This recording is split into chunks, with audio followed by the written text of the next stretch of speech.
Hello दोस्तों, आज की इस वीडियो में हम पढ़ेंगे आरटीआई एक्ट के बारे में। यहाँ से भी एक दो क्वेश्चन पूछ लिए जाते हैं, तो हम इम्पोर्टेंट जो भी इसके फैक्ट्स हैं वो हम यहाँ पर पढ़ेंगे। बहुत ध्यान से आप इस वीडियो को देखिएगा, ठीक है। तो चलिए स्टार्ट कर लेते हैं। लिखा हुआ है आरटीआई। सबसे पहले आपको इसकी जो फुल फॉर्म वो याद रखनी है, राइट टू इन्फॉर्मेशन, ठीक है।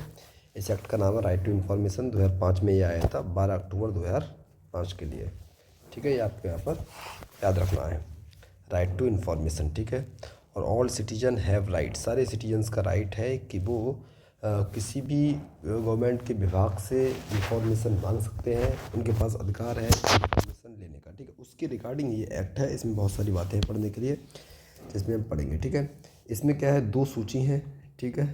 शेड्यूल 1 है और शेड्यूल 2 है।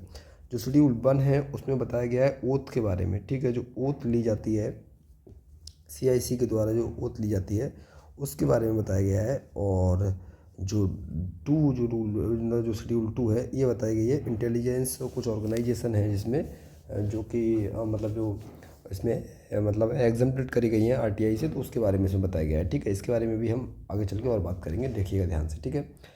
तो सबसे पहले जब ये आरटीआई एक्ट आया था 12 अक्टूबर 2005, आपको ये यहाँ पर डेट याद रखनी है, 12 अक्टूबर 2005 का ये एक्ट है, ठीक है। और इसमें क्या बताया गया था कि 120 दिन में जो है सारी इन्फॉर्मेशन पब्लिक के साथ जो है डिपार्टमेंट शेयर करेंगे। जैसे जो एक्ट लागू होगा उसके 120 दिन के अंदर, 120 डेज में सारी इन्फॉर्मेशन जो है पब्लिश करना होगी डिपार्टमेंट्स के लिए, ठीक है। तो यहाँ पे 120 दिन याद रखेंगे। यहाँ से क्वेश्चन बन जाता है कि every public authorities maintain its all record and publish करेगी वो 120 दिन में, ठीक है।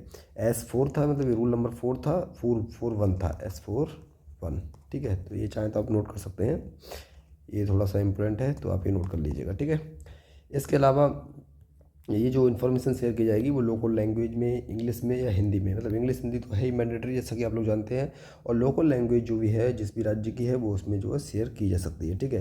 ताकि जानकारी क्या है, लोगों तक जल्दी से जल्दी और ज़्यादा से ज़्यादा जानकारी पहुँचाई जा सके। वो आरटीआई ना करें, उससे पहले ही उनके पास जो है ईजीली इन्फॉर्मेशन अवेलेबल हो जाए, जो चाहे नोटिस बोर्ड के माध्यम से हो, न्यूज़पेपर के माध्यम से हो, किसी भी तरीके से अपने वेबसाइट पर वो सारी जानकारी पब्लिश करना होता है। ये आपको यहाँ पर याद रखना है, ठीक है। और मिनिस्ट्री डिपार्टमेंट जो भी होंगे और वो जो है एक नोडल ऑफिसर इसके लिए जो है ज्वाइन कर मतलब अपॉइंट करेंगे इस काम के लिए, जो कि जेएस लेवल से नीचे का नहीं होगा, ठीक है। ये आप यहाँ पर याद रखिएगा। इसके अलावा हम बात करते हैं यहाँ पर पीआईओ के बारे में। पीआईओ क्या होता है, ये जो देखिए पीआईओ का मतलब क्या है। तो एक तो पीआईओ मतलब पर्सन ऑफ इंडियन ओरिजिन, इसकी फॉर्म क्या है, पर्सन ऑफ इंडियन ओरिजिन, ठीक है। अब हमें यहाँ पर क्या याद रखना है, यहाँ पर आप याद रखेंगे ये पीआईओ की फुल फॉर्म है। बट यहाँ पर हम जो बात कर रहे हैं, जो अथॉरिटी अपॉइंट करेगी वो क्या अपॉइंट करेगी, सीपीआईओ अपॉइंट करेगी, मतलब central public information officer appoint करेगी, ठीक है। या फिर एक सीपीआईओ के हेल्प के लिए होता है सीएपीआईओ, मतलब central assistant public information officer, इन दो के लिए अपॉइंट किया जाता है, ठीक है। तो जो भी पब्लिक अथॉरिटीज़ हैं ये अपने डिपार्टमेंट में ऑफिसरों को अपॉइंट करेंगी, जिससे कि जो आरटीआई आए तो उनका रिप्लाई देने के लिए कौन ऑफिसर्स होंगे, तो उनके लिए क्या होता है, पब्लिक इन्फॉर्मेशन ऑफिसर्स होते हैं, ठीक है। जो कि अपॉइंट करना होगा with in 100 days of enactment. जैसे ही एक्ट ये लागू होता है उसके 100 डेज के अंदर जो है पीआईओ को अपॉइंट कर दिया जाएगा, ठीक है। अब इसमें याद कर रखना है, जो कि सीपीआईओ अपॉइंट हुए हैं इनका काम क्या होगा, जो इन्फॉर्मेशन प्रोवाइड करना है वो उनका काम होगा, ठीक है। अब इसमें मैंने जैसे कि बताया, एक है सीएपीआईओ और एक है सीपीआईओ, ठीक है। जैसे एक है सीपीआईओ, एक है सीएपीआईओ। अगर मान लीजिए जैसे इन्फॉर्मेशन आती है डिपार्टमेंट के अंदर, कोई लेटर आता है कि हमें इस मैटर पर जानकारी चाहिए, तो वो अगर लेटर सीएपीआईओ के पास आता है तो वो 35 डेज में उस लेटर का रिप्लाई देगा, ठीक है। और जब वो लेटर सीपीआईओ के पास पहुंचता है तो सीपीआईओ 30 डेज में उसका रिप्लाई देना होता है। क्योंकि सीएपीआईओ को क्यों दिया गया है, क्योंकि ये 5 डेज में ये जो लेटर है जो सीपीआईओ के पास पहुंचता है, या जो भी फर्स्ट अपीलेट अथॉरिटी है उसके पास पहुंचता है, ठीक है। तो सीएपीआईओ के केस में आप 35 डेज याद रखिएगा, और सीपीआईओ के केस में आप जो है 30 डेज याद रखिएगा। इसके बारे में आगे भी लिखा गया है, आप देखिएगा, ठीक है। अच्छा, ट्रांसफ़र ऑफ आरटीआई एप्लीकेशन के बारे में बात करी गई है, जो कि रूल इसका 6 है। इसमें बताया गया है कि अगर मान लीजिए कोई ऑर्गेनाइजेशन है जिसके पास कोई ऐसा आरटीआई आती है जो कि अदर ऑर्गेनाइजेशन से रिलेटेड है, तो विद इन 5 डेज के अंदर जो है वो अन ऑर्गेनाइजेशन को भेज दी जा सकती है।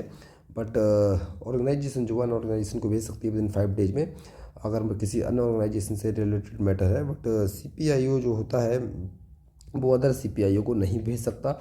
ठीक है, ऑर्गेनाइजेशन तो अदर ऑर्गेनाइजेशन के लिए भेज सकती है उस RTI के लिए, बस CPIO अदर CPIO के लिए नहीं भेज सकता। वो क्या करता है, वो मतलब वो पार्टी के लिए इन्फॉर्म कराता है कि ये गलत डिपार्टमेंट में अपना RTI भेजी है, तो एक अन्य सेपरेट एप्लीकेशन बनाकर उस जो व्यक्ति है उसके लिए भेजना चाहिए।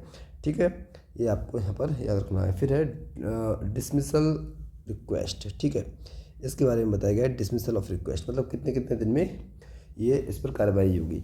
जब एप्लीकेशन रिसिप्ट की जाती है CPIO द्वारा, मतलब सेंट्रल जैसे हमने क्या बताया, central public information officer, central public information officer. ठीक है, तो सेंट्रल पब्लिक इंफॉर्मेशन ऑफिसर के द्वारा प्राप्त की जाती है एप्लीकेशन, तो उसे 30 डेज में क्या करना होता है, जानकारी के लिए जो है साझा करना होता है जिसने भी मांगी है, और मैक्सिमम 45 डेज ये हो सकते हैं। ठीक है, इसके अलावा CPIO के पास जब आते हैं ये एप्लीकेशन, तो उसे 35 डेज के अंदर RTI का रिप्लाई देना होता है।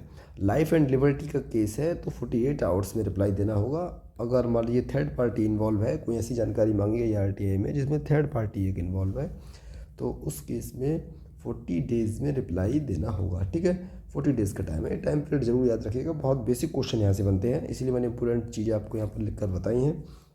ठीक है, अगर मान लीजिए कोई RTI आई और डिपार्टमेंट उसे रिजेक्ट करता है, तो उसका रीज़न ऑफ रिजेक्शन जो है डिपार्टमेंट के लिए रीजन ऑफ रिजेक्शन बताना होगा, क्या वो ये रीज़न है, और साथ ही ये भी बताना होगा कि उसकी अपीली अथॉरिटी कौन है, फर्स्ट अपीली अथॉरिटी कौन है, क्योंकि जिससे अगर उसे वो रीज़न वैलिड ना लगे जो भी मतलब एप्लीकेशन देने वाला है, तो फर्स्ट अपीली अथॉरिटी को मतलब क्या कर सके, अपील कर सके। और अपील जो है वो 30 डेज में की जा सकती है, ये याद रखिएगा। ठीक है, अपील जो है 30 डेज में की जा सकती है। अच्छा, चार्ज जो है पोस्टल फ़ीस का वो 50 रुपये तक है, और मैन पावर्स के लिए तो कोई चार्जेस नहीं है, पोस्टल फ़ीस का 50 रुपये चार्जेस है। ठीक है, ये याद रखिएगा। अच्छा, इसके अलावा ये RTI का नहीं है, ये पोस्टल चार्जेस 50 रुपये है। अगर कोई डाटा वगैरह शेयर किया जाता है पोस्टल फ़ीस का, तो ये 50 रुपये चार्जेस है, जिसमें मैंने नीचे भी बताया एक बार और बताऊँगा मैं। ठीक है, और जो फ़ीस जो है RTI में जो एप्लीकेशन भेजी जाती है उसको चार्जेस 10 रुपये है। ठीक है, वो लिखा हुआ है नीचे PDF में, देखेंगे हम उधर भी। उसके बाद में हम देखते हैं रूल 8 के बारे में। इसमें क्या बताया गया है, exemption from disclosure of information. जैसा कि आपने देखा होगा कभी कभी डिपार्टमेंट्स में कोई RTI डालता है, तो RTI क्या हुआ है, उसे थोड़ा एग्जम्पशन मिला हुआ है, वो रिप्लाई नहीं भी देता है। कई उसके कारण हो सकते हैं। ठीक है, अगर कोर्ट ने अलाउ नहीं किया है, कि जैसे कोर्ट ने कह दिया कि ये इन्फॉर्मेशन शेयर नहीं की जाएगी किसी के साथ भी, तो नहीं करेगा। कोई ट्रेड किसी का कोई ट्रेड सीक्रेट है, जैसे कोको कोला वगैरह, उसका कोई ट्रेड सीक्रेट है, आप RTI डाल के पूछेंगे तो नहीं बताया जाएगा। ट्रेड सीक्रेट में आता है कोई इंटरेस्ट ऑफ स्टेट, देश के हित की कोई बात है। ठीक है, जिससे पार्लियामेंट या हम कह सकते हैं लेजिस्लेटिव का कोई मतलब उसका प्रोटोकॉल वगैरह कोई ब्रीच हो रहा हो, तो इस तरीके से क्या है, मतलब ये सारी जानकारी जो है, इन जो केस बनते हैं तो उस केस में डिपार्टमेंट जो है जानकारी शेयर नहीं करता है। ठीक है, ये याद रखिएगा। इसके अलावा एक चीज़ और, जो डिपार्टमेंट है वो पुराने 20 साल के डाटा रखने के लिए बाध्य है। और कोई RTI आती है जो कि 20 ईयर्स से पुराने डाटा के बारे में पूछती है, तो उसके लिए फिर डिपार्टमेंट जो है मना कर सकता है कि डेटा उसका अवेलेबल नहीं है। ठीक है, इसके अलावा जो रूल 10 में आप देखेंगे क्या है, सेवरेबिलिटी। इसमें यह है कि पार्ट इन्फॉर्मेशन है तो वो दे सकते हैं, जैसे कोई RTI आई जिसकी पार्ट इन्फॉर्मेशन है और आधी इन्फॉर्मेशन नहीं है, आधी है, तो दे सकते हैं आधी इन्फॉर्मेशन, बट रीजन बताना होगा कि इसीलिए आधी इन्फॉर्मेशन आपको दी जा रही है। ठीक है, अगर मान लीजिए थर्ड पार्टी इन्वॉल्व है कोई ऐसे, जैसे कि मैंने बताया थर्ड पार्टी वाला जब RTI आता है तो उसका 40 दिन में रिप्लाई देना होता है। तो इसमें आपको याद रखना होगा, जैसे मैं यहाँ पर लिख दे रहा हूँ थोड़ा सा पेन चेंज करके, जैसे CPIO जो होता है वो 5 डेज़ में, ठीक है, 5 डेज में मतलब थर्ड पार्टी जो होती है उसके लिए नोटिस दे देता है कि आपके बारे में ये बात पूछी गई है। और जो थर्ड पार्टी जो होती है वो जो नोटिस जब मिल जाता है उसके 10 डेज के अंदर जो है वो रिप्रेजेंट कर सकती है। ठीक है, रिप्रेजेंट कर सकती है कि हमें बताना, आपको बताना है, इसके बारे में नहीं बताना है, और वो जो है ये फाइनली 40 दिन में रिप्लाई दे देता है। अगर इसने बिना पूछे रिप्लाई दे दिया है या कुछ भी है, तो उस केस में 30 डेज में जो थर्ड पार्टी है ये अपील भी कर सकती है, ये आप ध्यान रखिएगा। ठीक है, अपील कर सकती है थर्ड पार्टी CPIO जो है उसके खिलाफ। ठीक है, इसके अलावा next constitution of central information commission. जो सेंट्रल इंफॉर्मेशन कमीशन बनेगी जो कि सेंट्रल गवर्नमेंट के द्वारा बनाई जाती है, ठीक है। सेंट्रल गवर्नमेंट बनाता है सेंट्रल इंफॉर्मेशन कमीशंस के लिए, ठीक है। और जैसे जैसे अब हम बात करेंगे हैं क्या सेंट्रल गवर्नमेंट की, सेम यही फार्मूला स्टेट गवर्नमेंट में फॉलो किया जाता है, ठीक है। तो हम सिर्फ सेंट्रल गवर्नमेंट का समझ लेंगे और स्टेट गवर्नमेंट का सेम वैसा ही है, तो उसके लिए पढ़ने की जरूरत नहीं है। सेंट्रल गवर्नमेंट का हम यहाँ पर समझ लेते हैं सेम वैसा है, ठीक है। जहाँ जहाँ अलग होगा हम आपको बता दूंगा। तो सेंट्रल इन्फॉर्मेशन कमीशन वैसे ही होता है स्टेट इन्फॉर्मेशन कमीशन, जैसे स्टेट गवर्नमेंट बनाती है, जैसे ये है सेंट्रल इन्फॉर्मेशन कमीशन, तो उसे सेंट्रल गवर्नमेंट बनाती है, ठीक है। तो इसमें ये कैसे बनती है कि प्रेसिडेंट जो होते हैं ये मतलब चीफ इन्फॉर्मेशन जो कमिश्नर होता है, जिसे हम CIC बोलते हैं, इन्फॉर्मेशन कमिश्नर होता है, वो अपॉइंट करते हैं। प्रेसिडेंट है अपॉइंट कर रहे हैं चीफ इन्फॉर्मेशन कमिश्नर CIC और इन्फॉर्मेशन कमीशन को, ठीक है। इन्फॉर्मेशन कमिश्नर के लिए ये 10 से ज़्यादा नहीं होते, नॉट एक्सीड 10, ठीक है। बट ये कैसे अपॉइंट कर रहे हैं, ये एक हेल्प ले रहे हैं एक कमेटी की, जिसमें PM है, PM के द्वारा नामित एक कैबिनेट मिनिस्टर हैं और एक LOP मतलब लीडर ऑफ अपोजिशन। तो ये तीन मिलकर इन तीन की कमेटी का जो डिसीजन होता है वो प्रेसिडेंट को बताया जाता है और प्रेसिडेंट जो है अपॉइंट करते हैं उसके बेसिस पे चीफ इन्फॉर्मेशन कमिश्नर और इन्फॉर्मेशन कमिश्नर के लिए, ठीक है। तो ये आपको यहाँ पर याद रखना है, ठीक है। अब इसके बाद में और क्या नेक्स्ट हम देखते हैं। अब ये चीफ इन्फॉर्मेशन कमिश्नर और इन्फॉर्मेशन कमिश्नर का थोड़ा सा आप इसमें मतलब टेक्निकल चीज़ें याद रखेंगे कि इनका जो टेन्योर होता है वो 3 साल का होता है। और जो इन्फॉर्मेशन पहले जैसे मान लीजिए कोई एक व्यक्ति है जो पहले इन्फॉर्मेशन कमिश्नर बन गया, बाद में चीफ इन्फॉर्मेशन कमिश्नर बन गया, तो इसको कुल मिलाकर टेन्योर 5 साल से ज़्यादा का नहीं होगा। और टर्म कंडीशन इसको जो है सेंट्रल गवर्नमेंट के द्वारा डिसाइड की जाएंगी। और इसकी जो सैलरी होगी चीफ इन्फॉर्मेशन कमिश्नर की वो 2.5 लाख और इन्फॉर्मेशन कमिश्नर की 2.25 लाख रुपीज़ होगी। और स्टेट में ये सैलरी दोनों की 2.25 लाख होगी, ठीक है, ये आप याद रखिएगा। इसके अलावा लीव जो हैं इसको वही मिलेंगे जो secretary of government of India के लिए मिलती हैं, उतनी ही उसे लीव मिलेंगी। Leave encashment chief information commissioner और इन्फॉर्मेशन कमिश्नर जो होते हैं ये करा सकते हैं, बट 50% ऑफ टेन्योर, जो भी टेन्योर है उसका उसमें मतलब 50% ऑफ टेन्योर जो लीव है उसका 50% करा सकते हैं, बट सब्जेक्ट टू 300 से ज़्यादा नहीं करा सकते। ओल्ड और न्यू अगर कोई पुरानी कोई सर्विस पे थे उसके बाद इसमें आए तो कुल मिलाकर 300 से ज़्यादा इनका लीव एनकेसमेंट नहीं होगा, ये आपको याद रखना है। इनका रिमूवल किया जा सकता है प्रेसिडेंट के द्वारा, उन्हें सस्पेंड किया जा सकता है और उनका ड्यूटी भी प्रोवाइड की जा सकती है, जिसकी इंक्वायरी सुप्रीम कोर्ट करेगा, ठीक है। अगर कोई मैटर ऐसा है उसकी इंक्वायरी सुप्रीम कोर्ट में की जा सकती है अपील वगैरह इसकी। और सेम मैटर स्टेट में भी हो सकता है जैसा कि मैंने आपको यहाँ पर लिखा है, ठीक है।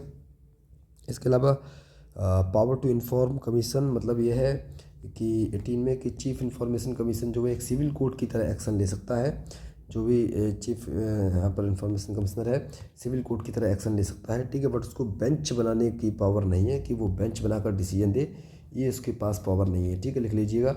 बेंच पावर ये इसके पास नहीं है, बेंच बनाने की पावर, सिविल कोर्ट की तरह ये कार्य कर सकता है, ठीक है। तो फर्स्ट अफिलिएट अथॉरिटी जो होती है, जैसा कि हम बात कर रहे थे FAA, जिसमें क्या होता है जैसे आपको यहाँ समझना होगा कि जैसे ही किसी व्यक्ति ने RTI डिपार्टमेंट में डाली और उसका रिप्लाई जैसे ही उस व्यक्ति के पास आया तो उसके 30 डेज़ के अंदर वो जो है अपील कर सकता है फर्स्ट अपीलिएट अथॉरिटी को। और फर्स्ट अपीलिएट अथॉरिटी जो है 30 डेज़ में वो मैटर जो है वो डिस्पोज ऑफ करेगी और मैक्सिमम उसे 45 डेज उस काम में लगा सकती है, ठीक है। अगर मान लीजिए वो इससे भी वह संतुष्ट नहीं है वह व्यक्ति, तो जो फर्स्ट अपीलिएट अथॉरिटी ने जो डिसीजन दिया है उस डिसीजन के आधार पर उसके मिलने के विदिन 90 डेज जो है वो सेकंड अपील कर सकती है चीफ इन्फॉर्मेशन कमिश्नर के लिए। और ये विदिन 90 डेज और ये जो और जो सेकंड अपील है ये मतलब इसमें पेनल्टी भी लगाने का मतलब पेनल्टी वगैरह भी लगा सकती है सेकंड अपीलेट अथॉरिटी जो होती है। और इसको केस निपटाने के लिए कोई भी टाइमलाइन नहीं दी गई कि कितने टाइम में केस निपटाएगी, ठीक है। इसके अलावा पेनल्टीज़ की अगर हम बात करें तो चीफ इन्फॉर्मेशन कमिश्नर जो होता है, जैसे मान लीजिए किसी डिपार्टमेंट में RTI भेजा गया, उसका वो अगर वो रिप्लाई नहीं कर रहा है, उसने रोक के रखा है, तो उस ऑफिसर के ऊपर 250 रुपये पर डे लगाया जा सकता है जब तक वो इन्फॉर्मेशन शेयर नहीं करता, सब्जेक्ट टू मैक्सिमम 25,000 रुपये तक की पेनल्टी लगाई जा सकती है, ठीक है। या फिर उसके लिए जो है डिसिप्लिन प्रोसीडिंग के लिए भी रिकमेंडेशन दी जा सकती है, ठीक है, ये आप याद रखेंगे। इसके अलावा डोंट अप्लाई टू ऑर्गेनाइजेशन, जैसे कि मैंने बताया कि इसमें 2 शेड्यूल है। पहले शेड्यूल में क्या है CIC की ओथ के बारे में, शपथ के बारे में बताया गया है। दूसरे शेड्यूल में बात करी गई है कुछ एजेंसीज़ की, वो यहाँ पर बात की गई है कि ये जो रूल है कुछ ऑर्गेनाइजेशन पर अप्लाई नहीं है। मतलब ये कुछ इंटेलिजेंस या सिक्योरिटी से रिलेटेड कुछ मतलब एजेंसियाँ हैं जो कि हर बात शेयर नहीं कर सकती, इसीलिए इनको थोड़ा एग्जाम किया गया है।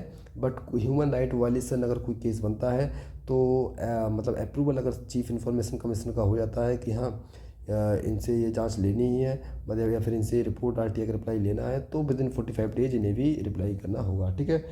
इसके अलावा बात करते हैं मॉनिटरिंग एंड रिपोर्टिंग की। तो इसमें आप देखेंगे कि चीफ इंफॉर्मेशन कमिश्नर जो होता है वो साल के अंत में एक रिपोर्ट सबमिट कर देता है सेंट्रल गवर्नमेंट को, सेंट्रल गवर्नमेंट उसे पार्लियामेंट में प्रोड्यूस करती है, सभी आप जानते हैं, ठीक है। नेक्स्ट है कि मेक पावर टू रूल। तो सेंट्रल गवर्नमेंट स्टेट गवर्नमेंट दोनों रूल बना सकती हैं, बट स्टेट गवर्नमेंट जो है सैलरी और अलाउंसेस के बारे में रूल नहीं बनाएगी, ठीक है। स्टेट गवर्नमेंट रूल जो है सैलरी अलाउंसेस के बारे में नहीं बनाएगी, वो बना सकती है जैसे कॉस्ट क्या रहेगा आरटीआई का, फीस क्या रहेगी, फोटोकॉपी कॉस्ट क्या रहेगी, इस सबसे रिलेटेड सैलरी अलाउंसेस के बारे में रूल सेंट्रल गवर्नमेंट के पास ही बनाने की पावर है।